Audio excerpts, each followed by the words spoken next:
Hello friend, स्वागत है आपका नॉलेज वर्ल्ड यूट्यूब चैनल पर। आज साइंस का सेट नंबर 34 को करेंगे। उससे पहले जो भी दोस्त चैनल पर नए हैं वो चैनल को सब्सक्राइब कर लें तथा अपने दोस्तों में भी शेयर कर दें। और जो भी पिछला वीडियो नहीं देखे हैं हमारे चैनल के प्लेलिस्ट में जा कर के पिछला वीडियो को देख लें तथा इस वीडियो का पीडीएफ हमारे Telegram channel knowledge world PDF पर अपलोड कर दिया गया है, जिसका कि लिंक इस वीडियो के डिस्क्रिप्शन में तथा कमेंट बॉक्स में दे दिया गया है। ठीक, चलिए आज के महत्वपूर्ण प्रश्न को देखते हैं, जिसमें कि पहला प्रश्न है कि झूले पर बैठे लड़के की गति डैश होती है। देखिए, किसी झूला है तो झूले पर जो बैठा रहेगा लड़का उसका गति क्या होगा, तो ये होगा एक प्रकार का आवर्ती गति का ये उदाहरण। ठीक ना, आवर्ती गति देखिए हम किसे कहते हैं कि वैसी गति जो एक निश्चित समय अंतराल में बार बार दोहराता है। ठीक ना, उसे आवर्ती गति कहते हैं।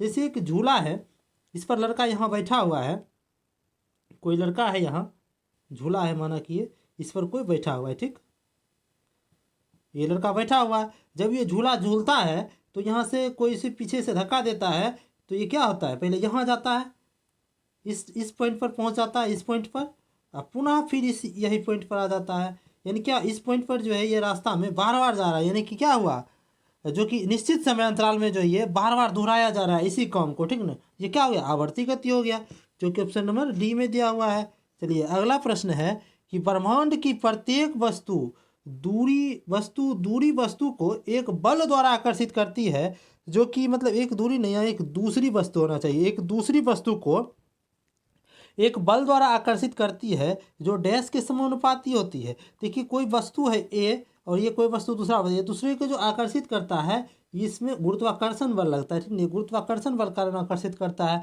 देखिए, गुरुत्वाकर्षण बल का जो, जैसे कि कोई वस्तु है, एक है एम द्रव्यमान का, देखिए एक वस्तु है जिसका द्रव्यमान है m1, दूसरा वस्तु है उसका द्रव्यमान है m2। ठीक, अब जो इसके बीच की दूरी है r, ठीक ना, तो इसके लिए जो गुरुत्वाकर्षण बल होता है ये F, ये क्या आता है F, ये समानुपाती आता है आपके इसके द्रव्यमान के गुणनफल के।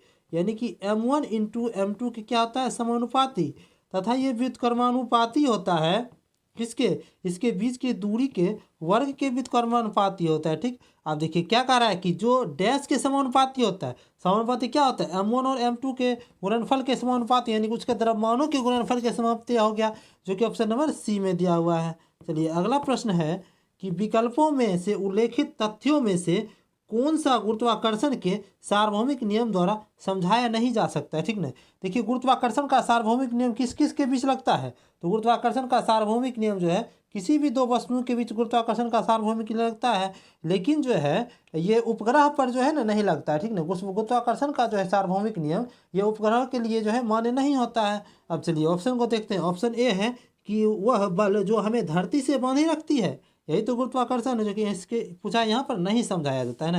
देखिए बी है कि ग्रहों के चारों ओर सूर्य की गति, ये तो होता ही है। सी है कि पृथ्वी के चारों ओर चंद्रमा की गति है, यही तो नहीं होता, क्योंकि चंद्रमा यहाँ जो है उपग्रह है। ठीक नहीं, उपग्रह पर जो है गुरुत्वाकर्षण बल लागू नहीं होता है। इसका सही तो हो जाएगा ऑप्शन नंबर सी। चलिए अगला प्रश्न है कि सार्वत्रिक गुरुत्वाकर्षण नियतांक कैपिटल जी की खोज किसने किया था। देखिए सार्वत्रिक गुरुत्वाकर्षण नियतांक है कैपिटल जी, इसका खोज किया था हेनरी कैवेंडिश ने किया था। ठीक, जो कि ऑप्शन नंबर सी में दिया हुआ है। और कैपिटल जी का जो मान होता है वो होता है 6.67 गुना 10⁻⁻11 न्यूटन मीटर स्क्वायर प्रति केजी स्क्वायर होता है। चलिए अगला प्रश्न है कि यदि किसी अवतल दर्पण पर आपतन कोण 30 डिग्री है तो परावर्तन के कोण का मान क्या होगा। अगर कोई अवतल दर्पण है, ठीक, जैसे एक अवतल दर्पण पर अगर आपतन का कोण का मान 30 डिग्री है तो परावर्तन कोण का मान क्या होगा। जैसे आप परावर्तन का नियम जहाँ देखे होंगे उसमें क्या होता है, एक अभिलंब है, ये हो गया परावर्तित किरण, ये हो गया आपतित किरण। ठीक ना, यहाँ क्या कर रहा है, अवतल दर्पण में आपतन कोण ये हो गया जिसे साइन आई से डिनोट करते हैं, और यहाँ परावर्तन कोण है, अब यह हो गया परावर्तन कोण, जिसे कि ये आर से सूचित इसे किया जाता है। ठीक ना, ये दोनों क्या होता है, आपस में बराबर होता है, यानी कि ये 30 डिग्री दिया हुआ है तो ये भी 30 डिग्री होगा। ठीक ना, चलिए इसका उत्तर हो जाएगा ऑप्शन नंबर बी। चलिए अगला प्रश्न है कि डैश जल की बूंदों से डैश होकर इंद्रधनुष बनता है, ठीक है। देखिए जल की बूंद जो होता है उस पर जो है इंद्रधनुष किस किस प्रकार से बनता है। देखिए जैसे ये जल का बूंद है तो इसमें अगर सूर्य का प्रकाश आ रहा है तो ये सबसे पहले क्या हुआ, यहाँ जाता है और पुनः इसी वापस में लौट जाता है, और ये जो है विभक्त हो जाता है बहुत सारे रंग में, नहीं 7 रंगों में ये क्या होता है, विभक्त हो जाता है, ठीक ना। यहाँ क्या हुआ, यहाँ पर हो गया आपको वर्ण विक्षेपण, यानी वर्ण विक्षेपण भी हो गया। यहाँ देखिए एक माध्यम से दूसरे माध्यम में गया है तो यहाँ क्या हो गया, अपवर्तन भी हो गया है। अब देखिए पुनः जो है उसी माध्यम में लौट गया तो यहाँ क्या हो गया, परावर्तन भी हो गया। यानी कि इसमें क्या क्या हो रहा है, अपवर्तन भी हो रहा है, परावर्तन भी, वर्ण विक्षेपण भी हो रहा है। तो देखिए अब ऑप्शन देखते हैं। ऑप्शन ये है कि प्रकाश का प्रतिबिंबन, प्रतिबिंबन को ही जो है प्रकाश कैसे है, हम परावर्तन कहते हैं, प्रतिबिंबन को ही परावर्तन कहा जाता है, ठीक। अब देखिए बी है प्रकाश का अपवर्तन, देखिए अपवर्तन भी हो रहा है। सी है प्रकाश का प्रतिबिंबन एवं अपवर्तन। डी है प्रकाश का प्रसार, ठीक। यहाँ देखिए प्रकाश का जो है परावर्तन और अपवर्तन दोनों हो रहा है, यानी कि इसका क्या हो जाएगा, प्रतिबिंबन एवं अपवर्तन दोनों इसका उत्तर हो जाएगा, जो कि ऑप्शन नंबर सी में दिया हुआ है। ये अगला प्रश्न है कि पेरिस्कोप में निम्न में से किसका प्रयोग किया जाता है। देखिए पेरिस्कोप जो होता है वो कुछ इस प्रकार का होता है, देखिए ऐसे बना होता है पेरिस्कोप, ठीक। इसमें जो देखिए दो जगह यहाँ पर समतल दर्पण, एक इस कोना पर एक इस कोना पर, यानी कि दोनों जो होता है एक 45 डिग्री के कोण पर जो है ना दो समतल दर्पण को लगाया जाता है, ठीक ना। ये जो है इसके द्वारा यहाँ से देखते हैं तो अगर यहाँ पर कोई वस्तु मौजूद है तो वो हमें दिख जाता है। तो ये कौन क्रिया से यहाँ से परावर्तित होता है और वो किरण यहाँ आता है और इसमें दिखाई दे देता है। क्या हुआ, ये परावर्तन की क्रिया के द्वारा ही भी होता है, या फिर इसको परावर्तन के सिद्धांत पर कार्य करता है, ठीक ना। देखिए क्वेश्चन क्या कर रहा है कि पेरिस्कोप में निम्न में से किसका प्रयोग किया जाता है, किसका प्रयोग किया जाता है, यानी समतल दर्पण का, जिसे हम साधारण शीशा कहते हैं, जो कि ऑप्शन नंबर ए में दिया हुआ है। अगला प्रश्न है कि एक घर में एक महीने के दौरान 150 यूनिट की ऊर्जा का खपत होता है, यानी ऊर्जा का प्रयोग किया गया है, तो जूल में इस ऊर्जा की मात्रा क्या होगी, यानी जूल में इसकी मात्रा क्या होगी। देखिए एक यूनिट बराबर होता है आपको, एक यूनिट बराबर होता है 3.6 गुना 10⁻6 जूल होता है। यहाँ देखिए कितना 150 यूनिट खर्चा किया है, तो यहाँ पर 150 यूनिट बराबर हम क्या लिख सकते हैं, इसको मल्टीप्लाई कर देंगे 3.6 गुना 10⁻6 जूल गुना हो जाएगा आपको 150।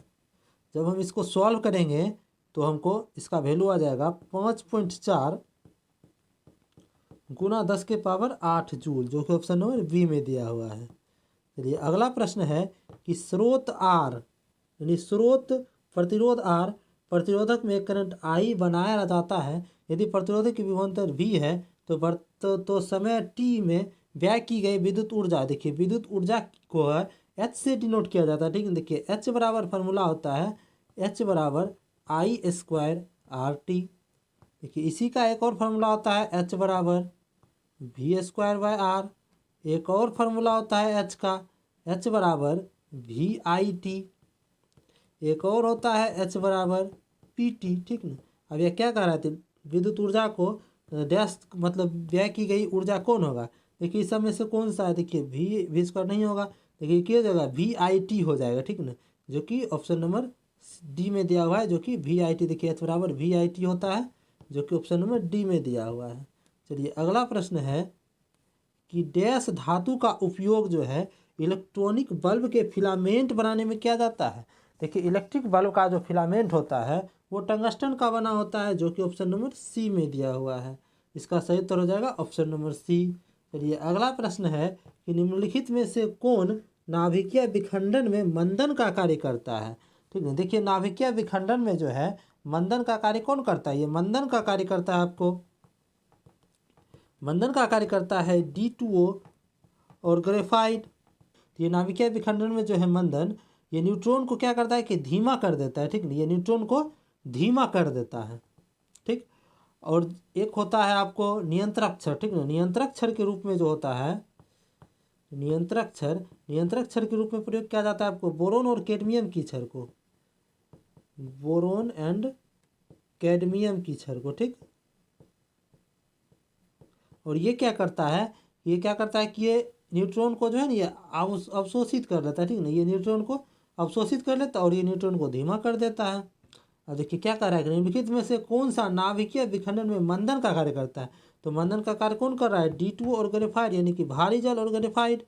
अब देखते हैं भारी जल यहाँ ऑप्शन डी नंबर में दिया हुआ है, ठीक। इसका उत्तर हो जाएगा ऑप्शन नंबर डी। चलिए अगला प्रश्न है कि निम्नलिखित में से कौन सा मिश्रण अलग अलग कीपों या फनल द्वारा अलग किया जाता है। देखिए किसी भी कीप जो है यानी कि फनल एक प्रकार का कीप है, उसके द्वारा वैसा पदार्थ को अलग किया जाता है जो कि एक दूसरे में क्या है, मिश्रित नहीं है, मतलब अमिश्रित है एक दूसरे में। जैसे कि देखिए उसका आकार कुछ इस प्रकार का होता है, देखिए इस प्रकार होता है। नीचे जो इसमें जो अगर अमिश्रित पदार्थ है जैसे कि तेल और पानी मिला हुआ है, इसमें जब रखा जाता है तो तेल ऊपर चला जाता है और नीचे पानी रह जाता है, ठीक ना, और नीचे छेद रहता है, तो इसके द्वारा पानी को छान लिया जाता है और ऊपर में तेल बचा ही रह जाता है, ठीक ना। तो इसके द्वारा हम किसको अलग करेंगे, तेल और पानी के घोल को अलग करेंगे, जो कि ऑप्शन नंबर सी में दिया हुआ है। चलिए अगला प्रश्न है कि 2O ऑक्सीजन के दो डैश निरूपित करता है, यानी इसमें जो दो है ये किस चीज़ को निरूपित कर रहा है। देखिए जैसे कोई तत्व है, जैसे 2O2 ही हम लेते हैं, ये जो आगे का 2 है ये आपको निरूपित करता है अणुओं की संख्या को, और ये जो पीछे वाला 2 है ये आपको परमाणु को निर्देशित करता है, ठीक ना। ये किसको निर्देशित करता है, तो ये परमाणु को निर्देशित करता है। तो देखिए इसमें क्या कर रहा है कि ये दो जो ये आगे वाला ये किसको निर्देशित करेगा, तो ये अणु को निर्देशित करेगा, जो कि ऑप्शन नंबर सी में दिया हुआ है। चलिए अगला प्रश्न है कि परमाणु क्रमांक अगर 10 है, 18 है, 36 है और 54 है तो ये कौन सा तत्व है, ठीक ना। देखिए 18, 10 है, 18 है, 36 है, 54 है, ये सारा जो है ओकीरिया गैस का तत्व हो जाएगा, ठीक ना। देखिए 10 होता है नियोन का, ये हो गया आर्गन का, ये हो गया आपको क्रिप्टन का, और ये 54 होता है आपको जेनोन का, ठीक ना। 54 किसका होता है, जेनोन का होता है। तो ये सारा किस प्रकार का तत्व है, तो ये सारा है आपको अक्रिय गैस है, ठीक ना। तो अक्रिय गैस का तत्व है, जो कि ऑप्शन नंबर डी में दिया हुआ है। इसका सही उत्तर हो जाएगा ऑप्शन नंबर डी, अक्रिय गैस। चलिए अगला प्रश्न है कि निम्न में से किसका प्रयोग जो है निस्संक्रमण के कीटाणुनाशक के रूप में किया जाता है। देखिए निस्संक्रमण का जो होता है कीटाणुनाशक, इसका प्रयोग किया जाता है, तो ये ब्लीचिंग पाउडर का प्रयोग किया जाता है, इसका फॉर्मूला होता है CaOCl2। इसका उत्तर हो जाएगा ऑप्शन नंबर बी। चलिए अगला प्रश्न है कि दो या दो से अधिक सेल के संयोजन को डैश कहा जाता है। देखिए जैसे एक बैटरी यानी एक सेल रहेगा तो इस प्रकार से रहेगा, जो जैसे एक बैटरी रहता है तो ये हो गया आपको सेल, ठीक। और जब इसको 2-3 सेल को इन्हें संयोजन इसमें हम कर देंगे, एक सेल ये हो गया, ये दूसरा सेल हो गया, इसको जब संयोजन कर देते हैं ये क्या बन जाता है, तो ये बन जाता है आपको बैटरी, मतलब सेलों के समूहन को हम बैटरी कहते हैं, ठीक ना। तो इसका उत्तर हो जाएगा ऑप्शन नंबर ए, बैटरी। चलिए अगला प्रश्न है कि मानव शरीर में मौजूद सबसे कठोर पदार्थ कौन सा है, ठीक ना। मानव शरीर में जो सबसे कठोर क्या होता है, तो उसको होता है दांत का ऊपरी परत, जिसे हम एनामील कहते हैं, जो कि ऑप्शन नंबर डी में दिया हुआ है। एनामेल कहते हैं इसे, दांतों की ऊपरी परत को। चलिए अगला प्रश्न है कि दो अस्थियों को एक दूसरे के किसी अन्य संयोजी ऊतक द्वारा जोड़ी जाती है, जिसे क्या कहा जाता है, ये स्नायु होता है, जो कि दो अस्थियों को अस्थियों से जोड़ता है, एक अस्थि को दूसरे अस्थि से जोड़ता है। चलिए अगला प्रश्न है कि डैश ऑक्सीजन की मदद से होता है और यह ग्लूकोज के CO2 और H2O के पूर्ण विघटन के लिए जिम्मेदार है, यानी ऑक्सीजन से मदद से हुआ है, तो यानी ऑक्सीशोषण हो गया, जो कि ऑप्शन नंबर सी में दिया हुआ है। चलिए अगला प्रश्न है कि दर्पण समीकरण के संबंध में निम्न में से कौन सा कथन सही है। देखिए अब ऑप्शन देखते हैं। ऑप्शन ए कह रहा है कि वक्रता का केंद्र ध्रुव और वक्रता की त्रिज्या की समान दूरी पर होता है। देख लेते हैं, जैसे कोई दर्पण है, दर्पण समीकरण में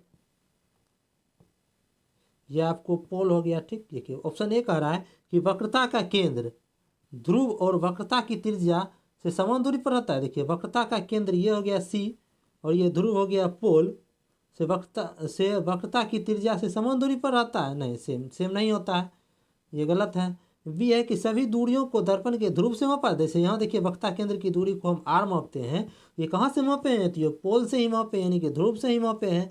तो इसका सही उत्तर हो जाएगा ऑप्शन नंबर बी। ये सही बात कहा है, ये मतलब क्या कहा है हमको, कथन सही है, तो ये सही है जो कि ऑप्शन नंबर बी में दिया हुआ है।